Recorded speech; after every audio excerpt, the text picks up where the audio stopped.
¿Y qué representa? Medos y los persas. Se inclina más de un costado que del otro. ¿Qué representa? Poder o la supremacía que tenían los persas. ¿De quiénes? De los medos. Pero también tenemos una tercera bestia que representa, es como un leopardo y que representa a Grecia bajo la dirección de Alejandro Magno. Tenía 4 cabezas que representan los 4 generales que sucedieron en el imperio de Alejandro Magno tras su muerte en el año 323. Ellos son Casandro, Lisímaco, Seleuco y ¿qué más? Y Ptolomeo. Ahora, noten ustedes cómo se interrumpe el texto y ahora aparece una cuarta bestia diferente de todas las otras 3 que hemos visto y que el texto describe nada más y nada menos que es espantosa y terrible en gran manera. Miren cómo dice, por ejemplo, el versículo número 7. Después de esto yo miraba en las visiones de la noche y he aquí una cuarta bestia. ¿Una qué? Espantosa y qué más, y terrible en qué, en gran manera, y tenía grandes dientes de hierro. Ahora, ¿cuál fue el otro imperio que se levantó después de Grecia y que representa a esta cuarta bestia que es espantosa y terrible en gran manera? Nada más y nada menos, como la historia también lo confirma, representa a Roma en su fase imperial. ¿En su fase qué? Imperial. Ahora, noten ustedes, yo quiero que ustedes noten algunas etapas de gobierno de esta Roma imperial. Número 1, el texto sigue diciendo al mismo que tenía grandes dientes de hierro, era muy diferente de las bestias y tenía 10 cuernos. ¿Cuánto tenía? 10 cuernos. Vamos a repasar. Tenemos una primera bestia semejante a un ¿qué? A un león. ¿Y qué representa? Representa a Babilonia. ¿A qué representa? Muy bien. Tenemos una segunda bestia que es semejante a un ¿qué? A un oso. Se alzaba de un costado más que del otro, ¿sí o no? ¿Qué representa el oso? Medos y ¿quiénes más? Y los persas. ¿Por qué se inclinaba de un costado más que del otro? Representando que el gobierno, ¿verdad?, de los persas sobre los medos, representando que no había igualdad de poder entre ellos, había uno que era más fuerte que el otro. Ahora tenemos también una bestia que es semejante a un ¿qué? A un ¿qué? Leopardo, que representa a Grecia bajo la dirección ¿de quién? De Alejandro Magno. Y tenemos una cuarta bestia espantosa y terrible en gran manera, que devora, que trilla, que desmenuza y que es totalmente diferente y que tiene ¿cuántos cuernos? ¿Cuánto tiene? Tiene 10 cuernos. ¿Cuánto tiene? 10 cuernos. Ahora, yo quiero que noten 2 periodos totalmente de gobierno de la cuarta bestia. Número 1, la cuarta bestia es espantosa y terrible en gran manera y está gobernando totalmente sola. ¿Cómo está gobernando? Sola, sin cuernos. ¿Sin qué? Sin cuernos. Ahora, esta es la primera etapa. Es una etapa de Roma en la cual gobierna sin cuernos. No tiene nada, no está dividida, no tiene divisiones. Está gobernando totalmente sola. Ahora después, de manera milagrosa o sorpresiva, esta Roma se divide o se fragmenta en 10 reinos. Y ahora le salen ¿cuántos cuernos? 10. Hay 2 etapas totalmente diferentes. Hay una etapa que está gobernando sola, sin cuernos, sin divisiones. Y ahora hay una etapa que gobierna, pero está fragmentada o está dividida en 10 imperios más. Noten ustedes, 2 etapas. Una etapa que gobierna, ¿qué? Totalmente sola, y una etapa que gobierna con 10 cuernos. Por eso el texto dice, y tenía 10 cuernos. ¿Qué tenía? 10 cuernos. Ahora, noten ustedes cómo, de manera específica, en el versículo 8 dice, estaba yo contemplando los cuernos. ¿Qué estaba contemplando? Y aquí otro cuerno salía entre ellos. ¿Salía entre qué? Entre ellos. Ahora, yo quiero mencionar algunas características del cuerno pequeño que surge allí producto o dentro de uno de esos 10 cuernos de la cuarta bestia de Roma imperial. Noten ustedes cómo, por ejemplo, Daniel 7:8 presenta que este cuerno tenía como ojos como de hombre, dice, y este cuerno tenía ojos como de hombre. ¿Qué tenía?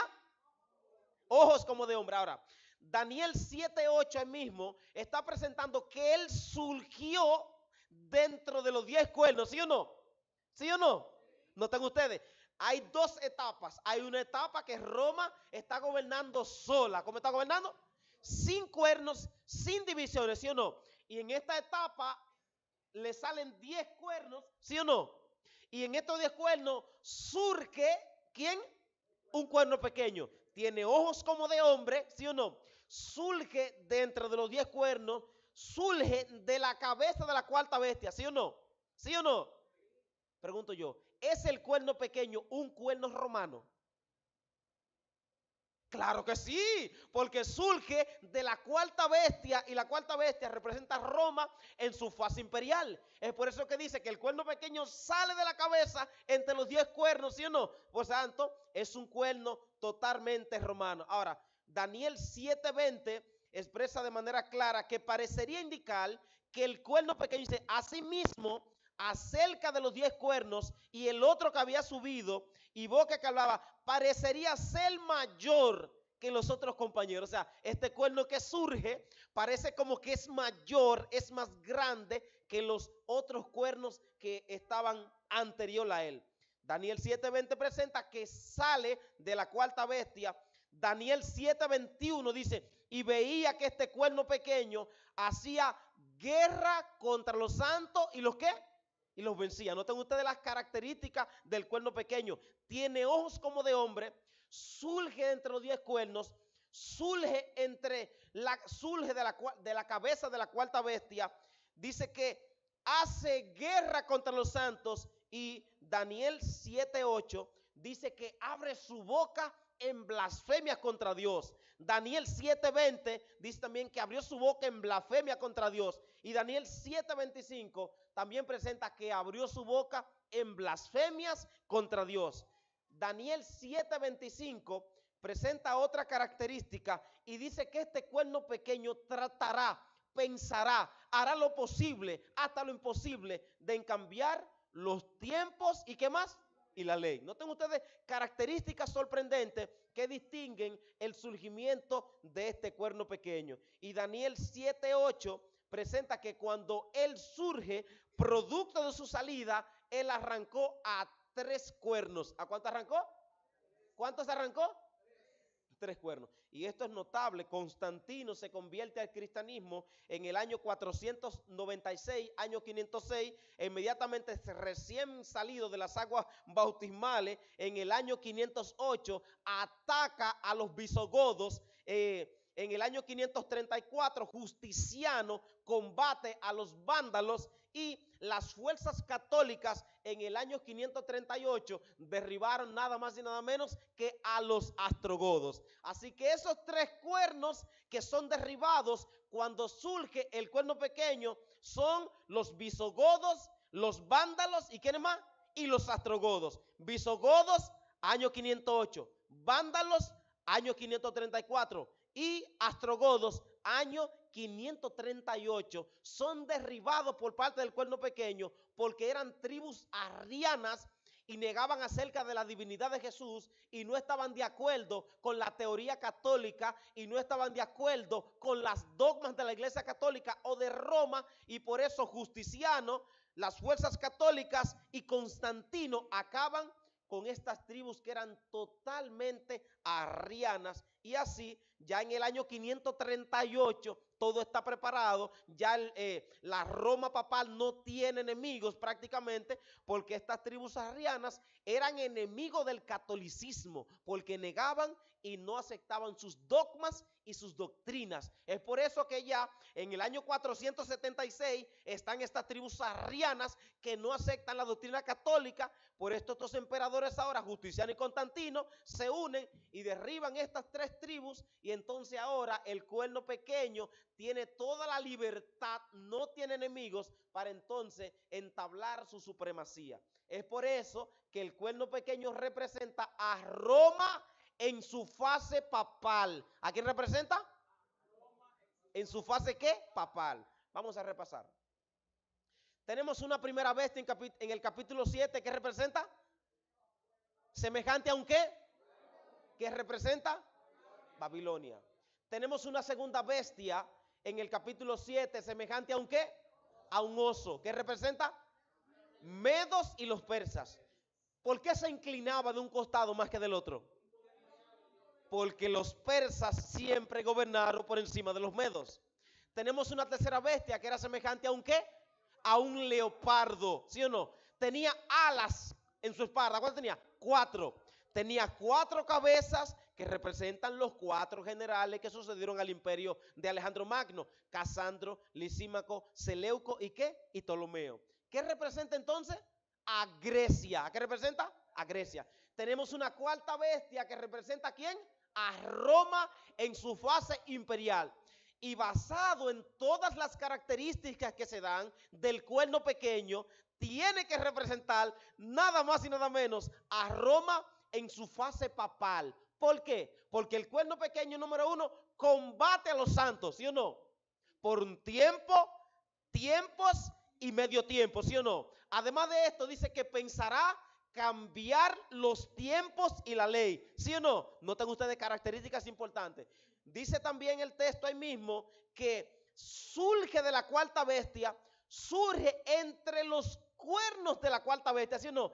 Tiene 10 cuernos la cuarta bestia y él surge produciendo o derribando a 3 de ellos, nada más y nada menos que los visigodos, los vándalos y los astrogodos. Pensará en cambiar los tiempos y la ley también. Por tanto, estas son características del cuerno pequeño que lo hacen distintivo y que prácticamente no hay pérdida. La teología adventista se inclina entendiendo de que representa nada más y nada menos que a Roma en su fase papal. Tiene un tiempo predeterminado. Por eso dice que combatió a los santos por un tiempo, tiempos y ¿qué? Y medio tiempo. Ese tiempo, tiempos y medio tiempo, tiempos representa que un año, tiempo, un año en singular. Tiempos representan 2 años y medio tiempo representa 1 año y medio. Esto indica que el periodo de gobierno del cuerno pequeño o por el cual combate a los santos son 3 años y medio o 42 meses o 1260 días o 1260 años, aplicando en él el principio de día por año. ¿Me van entendiendo ustedes? ¿Me van entendiendo, hermano mío? Vamos, por eso estoy tratando de hacer un repaso para que usted vaya entendiendo algunas cosas que son básicas, importantes. Este periodo de tiempo, tiempos y medio tiempo, inicia en el año 538. ¿Dónde inicia?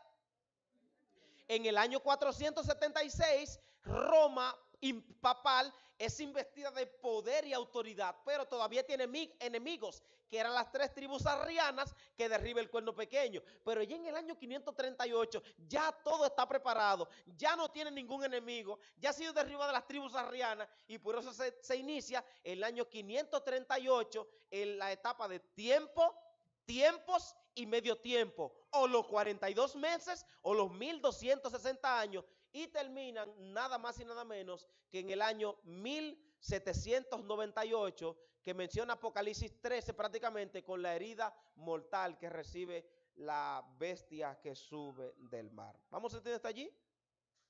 Muy bien. Ahora quiero que nosotros introduzcamos al capítulo 8 del libro de Daniel y veamos algunas cosas importantes.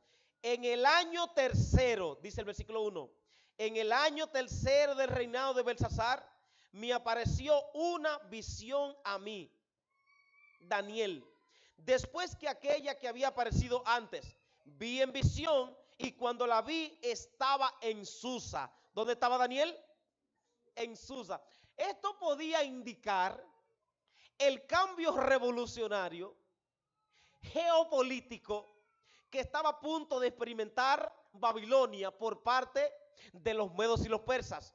Noten ustedes que aquí Daniel se encuentra en Susa. No tenemos indicaciones que se encontraba de manera corporal porque era una visión que él estaba experimentando, sino, pero él se encontraba en Susa. Susa, la antigua ciudad o capital de los elamitas, que después se convirtió en la capital de los persas, que estaba ubicada cerca del río Uluay, a unos 165 kilómetros del Golfo Pérsico inmediatamente, y que prácticamente fue tomada por Asurbanipal en el año 165, quien en el libro de Esdras capítulo 4 dice que llevó a alguno de esos pueblos o cautivos a la tierra de Samaria. Así que él ya no se encuentra en Babilonia, sino que él está en Susa, pareciendo indicar en el plan divino como que ya Babilonia estaba a punto de ser desfasada y que iba a comenzar a gobernar los medos y los persas.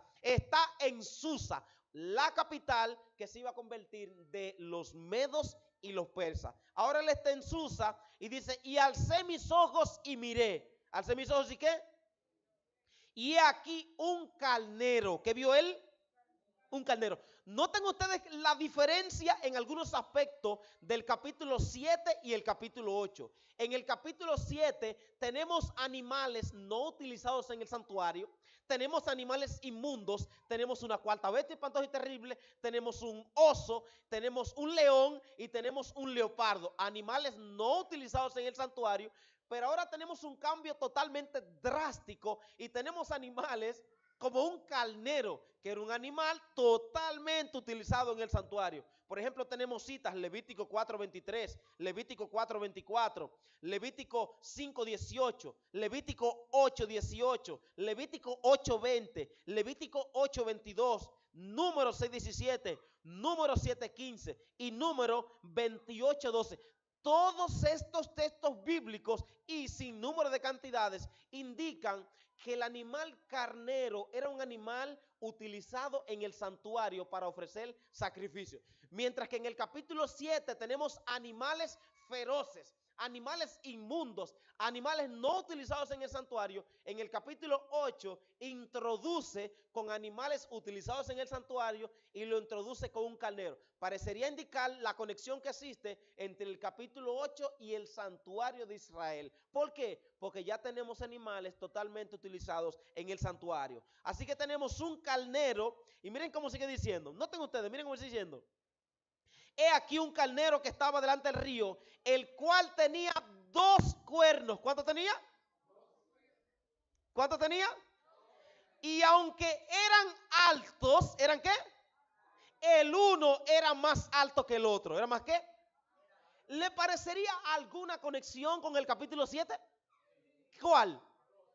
Al oso, ¿sí o no? Noten ustedes que el oso en el capítulo 7 se inclinaba de un costado más que del otro, ¿sí o no?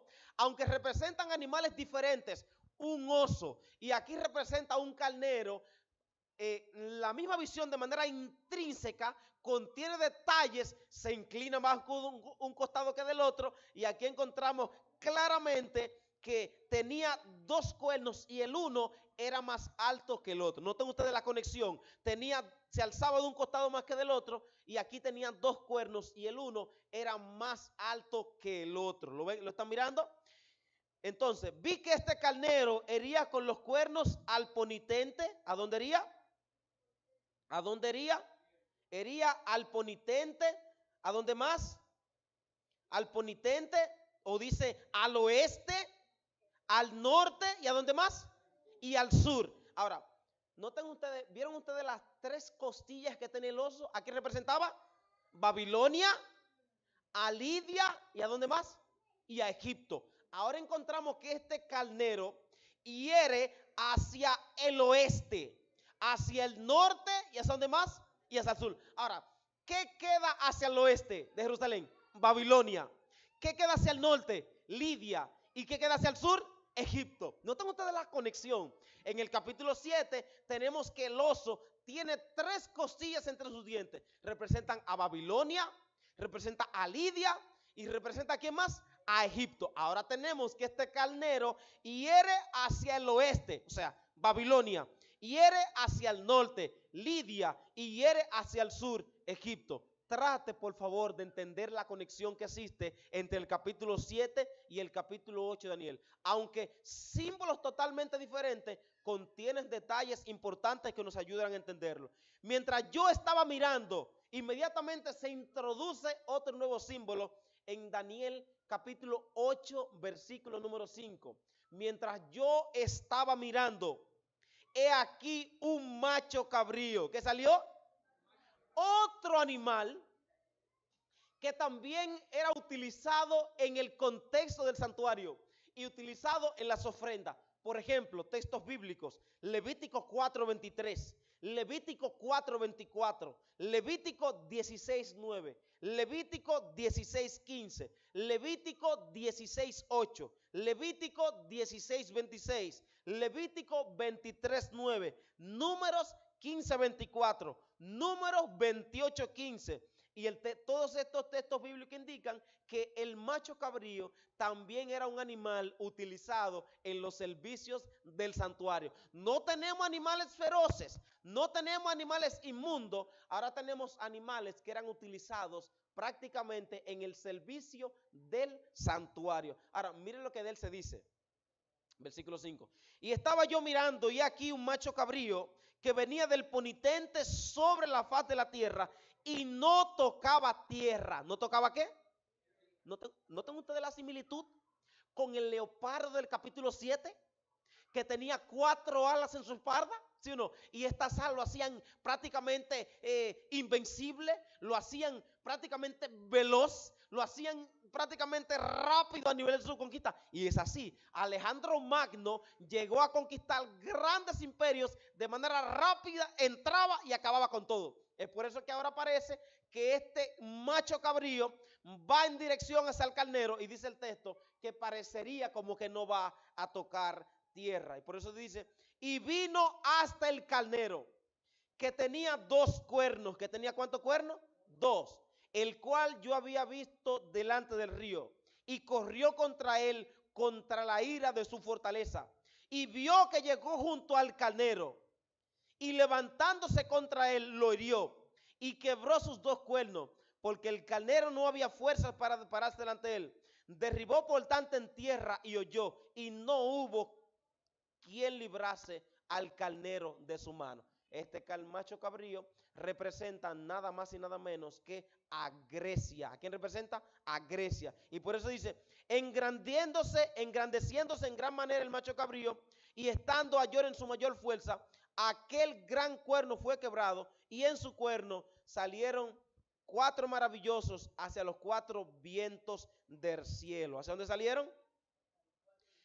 Ahora, ha sido muy difícil para muchos teólogos establecer una conexión entre la identidad del cuerno pequeño en el capítulo 8. ¿Por qué? Porque en el versículo número 9 parece indicar una pequeña dicotomía para muchos. Pues el texto dice, y de uno de ellos, ¿de uno de qué? Noten ustedes la expresión en el versículo 8, la parte final en el versículo 8. Y en su lugar salieron 4 vientos, 4 maravillosos hacia los 4 vientos del cielo. Y en su lugar salieron 4 maravillosos hacia los 4 vientos del cielo. ¿Qué salieron? ¿Qué salieron? Hacia los 4 vientos. Y ahora dice, y de uno de ellos salió un cuerno pequeño. Yo le pregunto a ustedes, según lo que estudiamos en el capítulo 7 del libro de Daniel, el cuerno pequeño, ¿de dónde surge? ¿De dónde surge? De la cabeza de la 4ª bestia, ¿sí o no? Ahora, parecería indicar que en el capítulo número 8, el cuerno pequeño, ¿de quién surge? ¿Cuál es el antecedente?